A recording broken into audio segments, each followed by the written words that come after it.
ঢাকা বিশ্ববিদ্যালয়ে একটি প্রশ্ন সলভ করছি।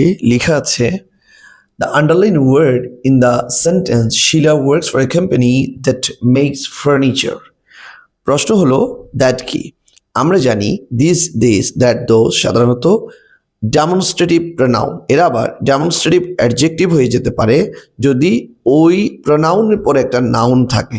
সাধারণত দ্যাট যখন একটা সাবজেক্ট হিসেবে ইউজ করা হয়, দ্যাটের পরে সরাসরি একটা ভার্ব থাকে, তখন এই জায়গাটা সাবজেক্ট ইদার নাউন হবে অথবা প্রনাউন হবে। তখন এই দ্যাট দ্বারা যেহেতু কোনো নামকে বোঝানো হচ্ছে না, তখন এটা হয়ে যাবে সরাসরি ডেমনস্ট্রেটিভ প্রনাউন। আবার এই দ্যাটের পরে যখন একটা নাউন থাকবে অর্থাৎ ভার্বের ঠিক আগে, এবং আমরা জানি নাউনের পূর্বের জায়গাটা হচ্ছে অ্যাডজেক্টিভের, তখন এই দ্যাট হয়ে যাবে ডেমনস্ট্রেটিভ অ্যাডজেক্টিভ। কারণ আমরা জানি নাউনকে মডিফাই করে তার পূর্বে বসে অ্যাডজেক্টিভ।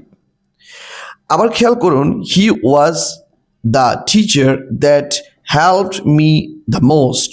এখানে দ্যাট বলতে ওই টিচারকে বোঝাচ্ছে, যেটা ওই টিচারটা অ্যান্টিসিডেন্ট, মানে হচ্ছে পূর্বপদ। যখন কোন একটা নাউন এর পরবর্তী পদটা বা এই পরবর্তী শব্দটা ওই নাউনকে ইন্ডিকেট করবে, তখন এই নাউনটা অ্যান্টিসিডেন্ট হয়ে যাবে, তখন এটা হয়ে যাবে, এদের মধ্যে একটা রিলেশন তৈরি হবে, তাই তাকে আমরা বলবো রিলেটিভ প্রনাউন। এটা অনেক সময় ব্যক্তির ক্ষেত্রে হতে পারে, বস্তুর ক্ষেত্রেও হতে পারে। আমরা মনে করে থাকি দ্যাট দ্বারা হুইচ, আর হুইচ দ্বারা শুধুমাত্র বস্তুকে বোঝায়। হুইচ বা হু দুইটাই হতে পারে, এখানে দ্যাট মিনস হু।